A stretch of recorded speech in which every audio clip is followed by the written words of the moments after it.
오늘 우리에게 주시는 하나님의 말씀은 마태복음 6장 12절 말씀입니다. 마태복음 6장 12절 말씀 다 같이 한 목소리로 읽겠습니다. 시작.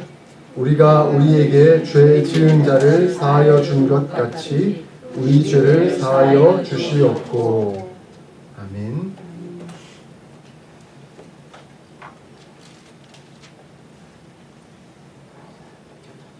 지난주에 우리는 이 주기도문 가운데 우리를 향한 첫 번째 청원, 우리에게 일용할 양식을 주옵소서라는 말씀을 살펴보았었습니다.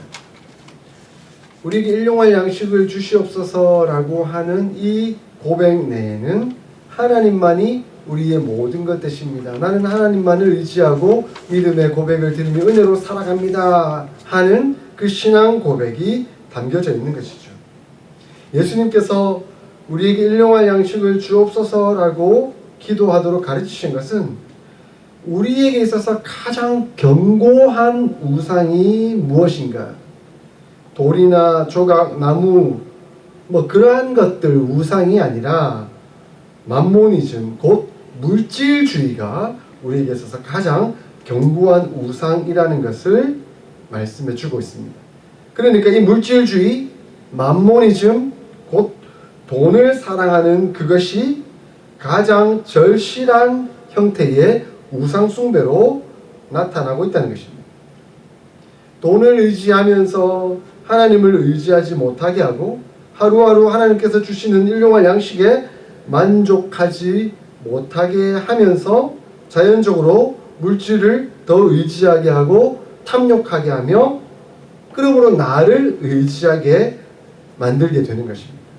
그것이 사탄이 의도하는 것이죠. 그래서 인생들은 하나님을 의지하지 못하면 더 많이 가져야만 미래를 대비할 수 있겠다. 그래야만 내가 살 수 있겠다라는 생각을 가지는 것이죠. 그래서 더 악착같이 가지려고 애를 씁니다. 탐욕을 부립니다.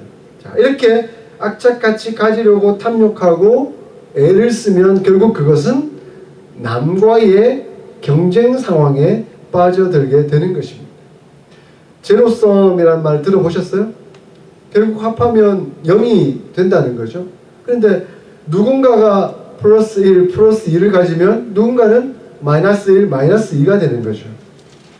그러니까 누군가는 많이 가지려고 하면 할수록 누군가는 못 가지고 그것 때문에 고통하고 아파해야 할 수밖에 없는 상황이 생기는 것. 그것이 곧 이웃 착취의 모습으로 나타나게 된다는 것입니다.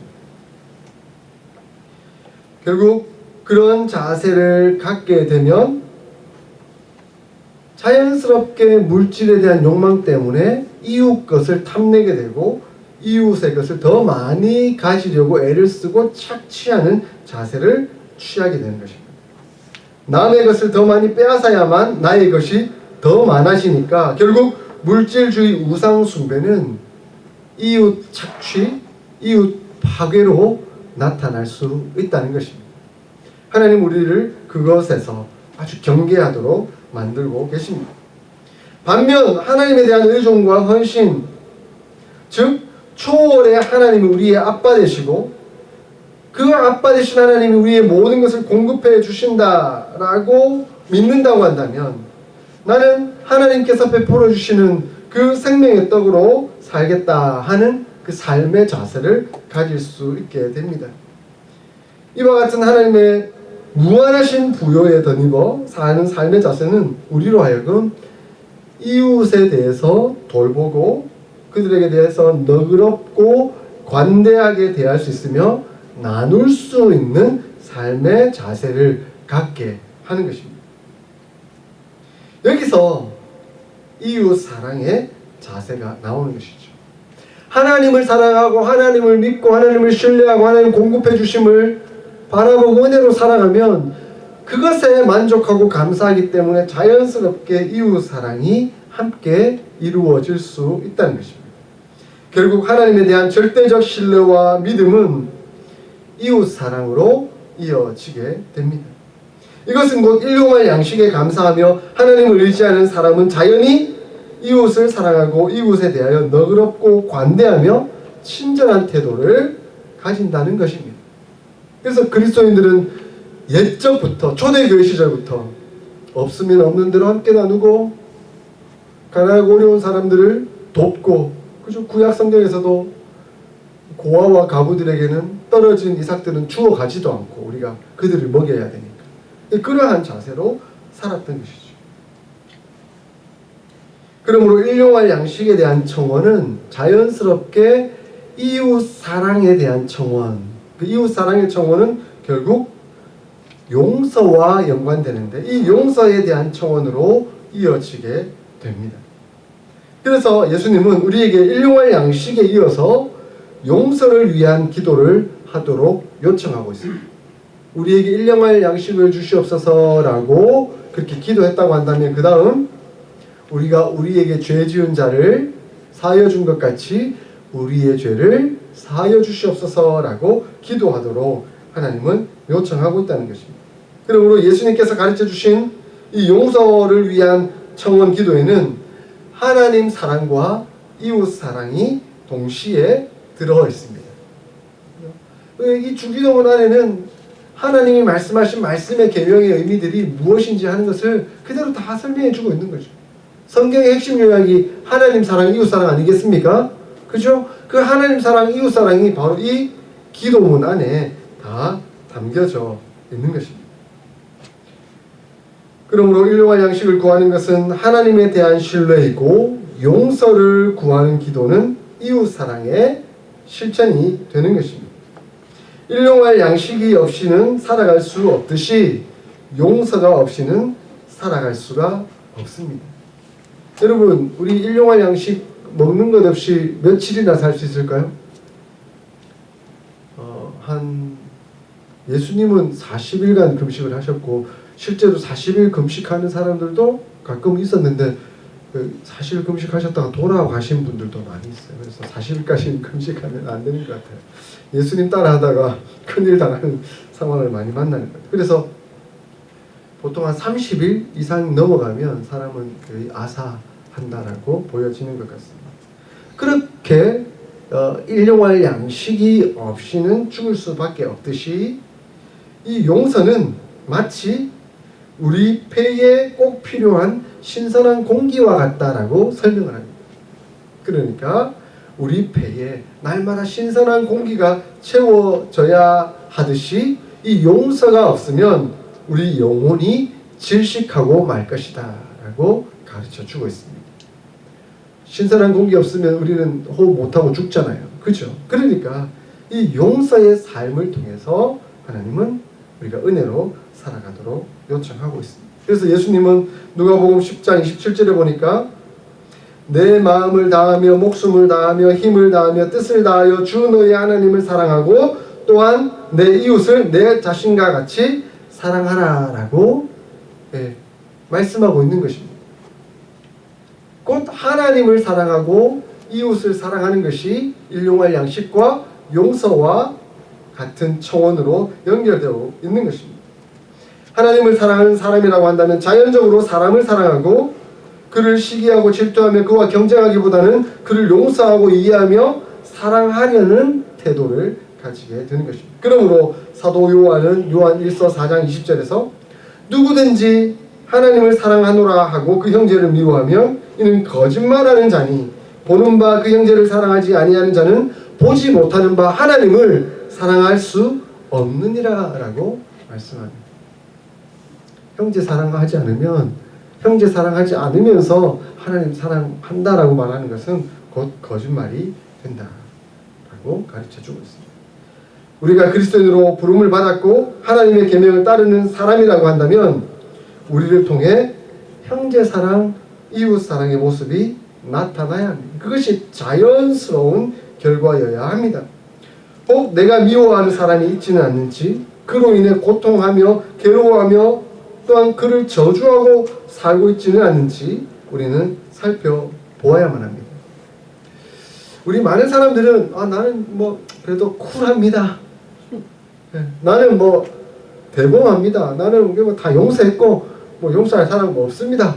뭐 이렇게 말하는 사람들 가끔 보는데요. 근데 이 사람이라는 게 마치 여물통과 같아가지고 평소에는 이렇게 깨끗한 맑은 물처럼 보이는데, 그래서 평온하구나, 저 사람은 정말 용서할 사람도 없고 뭐 그렇게 마음이 좋구나 이렇게 생각하는데, 누구 하나 옆에 가가지고 툭 건드리면 여물통 툭 쳐보세요. 어떻게 됩니까? 밑에서부터 꾸중물이 그물그물그물 막 올라옵니다. 예, 평온하고 아무 일도 없는 것처럼 보이지만 그 사람이 내면 속에 잠재해 있었던 그 어떤 아픔, 상처, 생채기들 딱 건드리면 그게 싹 올라오게 되는 것이죠. 그래서 사람은 아무렇지 않은 것처럼 보여도 어느 순간 그것이 그물그물 올라올 수밖에 없다는 것을 보여주는 것이죠. 그래서 나는 괜찮다, 나는 쿨하다 함부로 말하지 마세요. 그런 분들은 제가 많이 봤거든요. 근데 어디 가서 막 욱하고 막 폭발하는 분들 보이더라고요. 대범하다, 쿨하다 이래놓고는 어디 가서 막 탁 부딪히니까 막 으아 하면서 이런 상황들이 벌어지더라고요. 사실 저의 모습이기도 합니다. 그러니까 뭐 온유하다, 온유한 목사님이다 이런 얘기 많이 듣는데, 어디 가서 제 상처 딱 건드리면 뭐야? 이러면서 이제 성질이 확 나오는 거죠. 우리에게 그런 어떤 상처들, 아픔들이 있습니다. 그래서 늘 십자가 바라보고 하나님의 은혜를 사모하지 않으면 이게 그물그물 올라와서 언제 폭발할지 모르는 상황 가운데 있는 것이죠. 그렇게 하나님은 예수님의 이 기도를 통해 우리가 우리에게 죄 지은 자를 사하여 준 것 같이 우리 죄를 사하여 주시옵소서라고 이렇게 조건을 달며 이제 기도하라라고 요청하고 있습니다. 우리가 하나님께 우리의 죄를 용서해 달라고 청원하기 위해서는 우리에게 죄 지은 자를 먼저 사하여 준 다음에 청원해야 한다 하는 것처럼 말씀하고 있다는 겁니다. 내가 하나님 앞에서 용서받기를 원한다고 한다면 가서 용서하라고 와라 라고 예수님은 말씀하고 있다는 겁니다. 그래서 네가 용서받기를 원하는 기도를 한다고 한다면 가서 용서하도록 해라. 그러니까 내가 용서가 안 되면 용서할 수 있도록 도와달라고 그렇게 기도해라 하는 것이 예수님의 요청인 것이죠. 죄 용서를 구하면서 마음속으로는 저 나쁜 놈 하면서 미움과 복수, 원한과 증오심을 품고서 이웃에 대한 용서 없이 하나님에 대한 죄 용서 받음이 가능하지 않음을 말씀하고 있다는 것입니다. 이웃사랑이 우리를 향한 하나님의 뜻이라고 한다면 그것을 실천하지 못하는 죄에 대해서 용서를 비는 자들로서 우리가 그것을 실천해야 되겠다 하는 고백이 담겨져 있습니다. 그러므로 용서 없는 청원은 헛된 것이죠. 하나님 용서하여 주시옵소서 라고 말하면서 자기는 전혀 용서하지 않고 있다고 한다면 그 용서 청원은 우리 예수님이 그랬잖아요.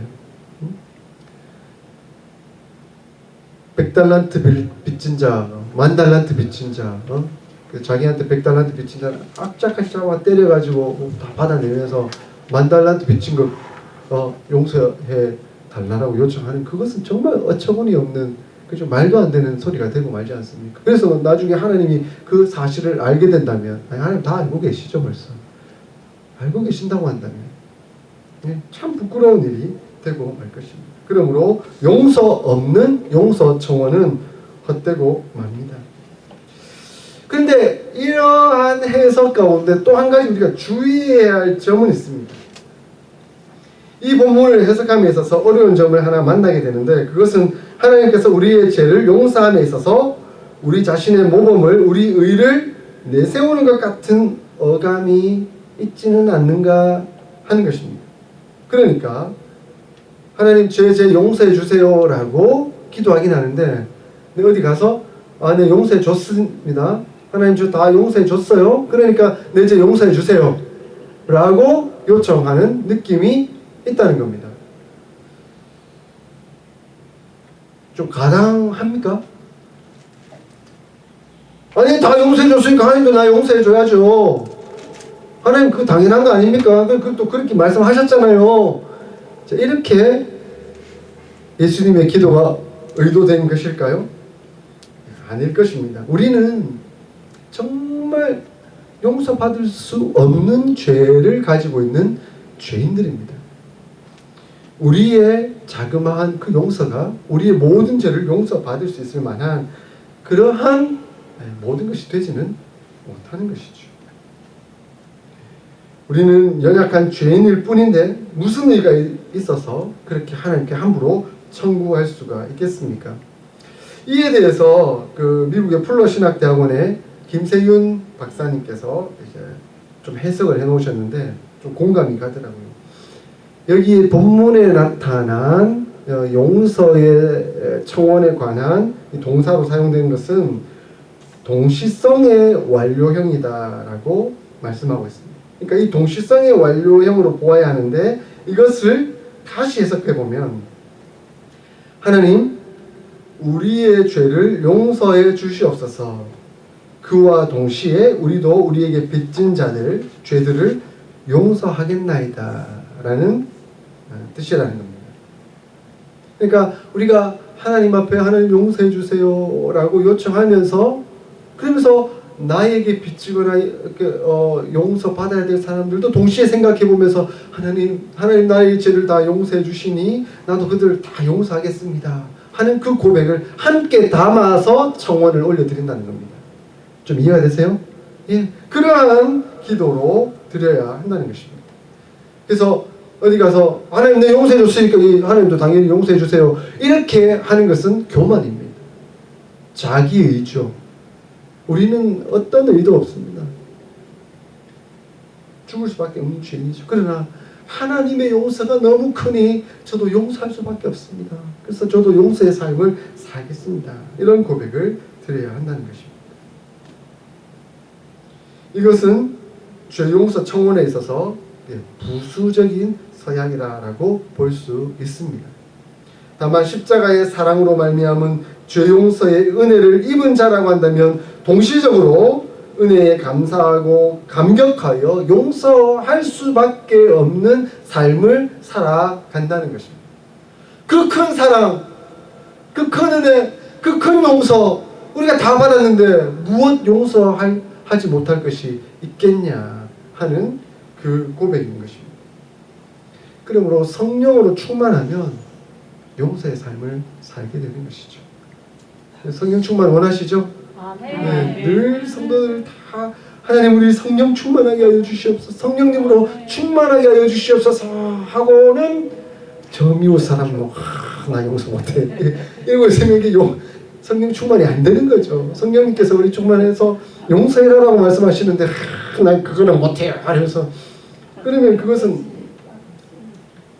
안 되는 것이죠. 그래서 성령님을 힘입어 행하는 서약이 됩니다. 성령님께서 우리 안에 계시기 때문에 성령님께 맡겨드리면 그 성령님께서 우리로 하여금 용서하도록 하는 삶을 살도록 역사하시는 것입니다. 우리는 참으로 우리의 죄를 용서받기를 원하지만 남을 용서하는 데는 참 인색합니다. 그래서 내가 하려고 하면 잘 안 됩니다. 인간적 의지로는 잘 안 되죠. 그래서 성령님을 의지하는 겁니다. 성령 하나님께서 역사하시는 대로 맡겨드리는 것이죠. 많은 분들이 이중고통을 당합니다. 그 이중고통 당하는 것을 봅니다. 자신에게 악을 행한 자를 용서하는 삶을 살아야 하는데 그게 잘 안 되니까 고통당하는 거예요. 하나님이 용서하라고 했는데 저 인간 용서 안 되는 것 때문에도 고통당하는데 하나님 말씀에 순종하지 못하는 그것 때문에도 고통당하는 거예요. 그래서 이중고통을 당하는 것이죠. 용서는 참 어렵습니다. 그러나 용서하기만 하면 하나님 주시는 은혜와 평강과 기쁨과 만족이 있습니다. 성령 하나님 의지하고 한번 해보는 것이 필요한 것이죠. 그래서 제가 이 말씀을 준비해서 박영돈 교수님 책을 읽었었는데 박영돈 교수님이 이런 말씀을 써놓으셨더라고요. 용서보다 더 어려운 것은 용서하지 않는 것입니다. 왜냐하면 용서하지 않으면 이중고통을 계속 받게 되니까. 그래서 차라리 용서하는 게 더 쉽습니다. 그래서 성령 하나님께 의지하고 용서하는 게 필요한 것이죠. 그래서 용서하고 났을 때 주실 평안과 은혜를 기대하며 우리는 하나님 믿음으로 바라보며 한 걸음 한 걸음 나아가야겠습니다. 이미 용서받은 사람은 용서를 흘러보내게 되어 있습니다. 그러므로 자기 자신에게 좀 결단을 해보십시오. 용서하겠다는 의지적 결단을 한번 실행해 보십시오. 의지적 결단을 하는 것만으로 이미 용서의 큰 걸음을 뗀 것이라고 말할 수 있습니다. 사실 감정적으로는 용서가 잘 안 되거든요. 그래서 감정을 의지해서 용서하려고 하지 마시고 의지적 결단, 그러니까 성령 하나님께서 먼저는 의지를 터치하시는 거죠. 의지를 들여서 네가 한번 용서해 보겠다라고 한번 해봐라. 한번 그냥 그렇게 결단하고 들여봐라. 그러면 하나님께서 어떻게 역사하셔서 그 과정을 처리하시고 네 감정까지 어떻게 다스리시는지를 한번 봐라. 이렇게 요청하는 것입니다. 이렇게 용서는 정진적 과정이라고 말할 수 있습니다. 의지적 결단이 들어가면 하나님께서 주관하시고 역사하셔서 감정적인 부분까지 역사하시는 은혜가 있다는 것입니다. 우리가 용서한다고 해서 무조건적으로 죄를 덮는 것은 아닙니다. 용서하는 것은 그 죄에 대해서 명확하게 인식하고 각인하고 있는 것이죠. 그러나 그것에 대해서 정죄하거나 비판하지 않고 내가 용서함으로써 그 죄의 문제를 드러내는 것입니다. 그렇기에 용서는 오히려 죄를 죄로서 드러내고 그 용서 자체가 죄를 지적하고 책망하는 행위가 되는 것입니다. 그리고 용서를 통해 감동을 받으면 그 죄를 반복하지 않는 것이죠. 근데 그 용서하지 않고 복수를 하면 복수는 복수를 낳게 되죠. 그래서 죄를 죄로 인정하지 않습니다. 내가 다시 그것을 복수하겠다. 그래서 악순환을 낳을 수밖에 없게 되는 것이죠. 그러므로 우리 성령 하나님께서 어떻게 도우시는지를 우리가 기도하고 기대하는 마음으로 맡겨드리고 의지적 결단을 해보는 것이 필요합니다. 제가 예전에 했던 교회에서 이런 용서에 대한 훈련을 좀 하기도 하는데 그 중에 이제 소각식이 있어요. 소각식 뭐냐면 자기 인생을 살아오면서 나에게 정말 고통을 주었던 사람, 용서가 안 되는 사람 기억해보라는 거죠. 지금은 여물통처럼 깨끗하고 말 것처럼 보이지만 그 사람 딱 생각하도록 누가 툭 건드리면 그물그물 올라오는 그 사람, 용서가 안 되는데 어떻게 용서할지를 한번 편지로 써봐라 라고 얘기합니다. 그래서 편지를 씁니다. 네가 그때 나에게 무슨 잘못을 했고 어떤 죄를 졌는데 내가 그것만 생각하면 밤에 잠이 안 오고 치가 떨린다. 근데 하나님께서 용서하라고 하시니까 내가 진짜 용서한다 라고 편지를 쓰는 거죠. 그래, 나는 용서가 안 되는데 하나님 용서하라니까 내가 용서한다라고 쓰는 거예요. 그리고 그 용서하겠다라는 것을 하나님께 맡겨드리고 그 편지를 가져와서 불에 태웁니다. 소각식을 하는 거죠. 어떤 분들은 이제 자, 다 써오셨죠? 용서하십시다 하고 편지 주세요 하면 안 줘요, 저한테. 그래서 이렇게 딱 내밀다 말아버려요. 제가 딱 잡으면 막 땡겨도 안 주고 막 서로 막 이래 감정 확 뺏어가지고 불에 태워버립니다. 자, 그렇게 용서가 안 되시죠? 그러면 하나님께 맡겨드리고 한번 용서한다고 고백해 봅시다. 그러면 어떤 분들은 눈물 줄줄 흘리면서 용서합니다. 내가 용서합니다. 이를 바득바득 갈면서 용서합니다. 이렇게 하시는 분들도 계시더라고요. 편지 내용이 뭔지 읽어보지는 않지만 크게 이제 뭐 어떤 누구한테입니까? 이러면 우리 아버지가 너무 미웠었어요. 제가 군대 있을 때 나를 너무나 괴롭혔던 그 고참, 그리고 저한테 돈 떼먹고 도망간 그 인간, 막말로 상처 준 사람들, 이런 사람들을 떠올리면서 이렇게 용서를 구하더라고요. 근데요, 그 다음 주일에 와가지고 지난주 소각식하고 어땠어요? 라고 물어봤더니 많은 분들이 정말 평안해졌어요. 제가 그때는 치가 떨리고 마음이 막 부들부들 떨렸었는데 하나님 주시는 평안이 있었어요. 그 인간만 생각하면 잠이 안 왔는데 그 인간 생각했는데 하나님이 용서하고 잘하라고 말씀하시더라고. 이렇게 고백을 하시더라고요. 그래서 참 평안이 있었다라고. 사실요, 용서는 그 인간을 위한 것이기도 하지만 나를 위한 거예요. 하나님께서 우리에게 평안과 기쁨과 은혜를 주시기 위한 방편으로 용서하라고 말씀하고 있다는 겁니다. 내가 용서하든 안 하든 그 인간은 사실 변할 게 별로 없어요. 그죠?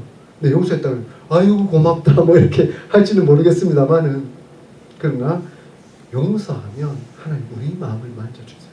우리를 새롭게 하시고 우리를 평안 가운데 이끄시고 인도해 주신 것이죠. 그렇기에 하나님께서 용서하라고 말씀하신 것은 우리를 위한 것입니다. 그렇기에 이 주기도문을 통해 용서를 위한 청원 기도는 하나님의 뜻을 명확하게 보여주고 있습니다. 즉 이웃사랑, 이웃을 내 몸과 같이 사랑해야 한다. 그 사랑하는 방법이 용서에 있다라고 말씀하고 있습니다.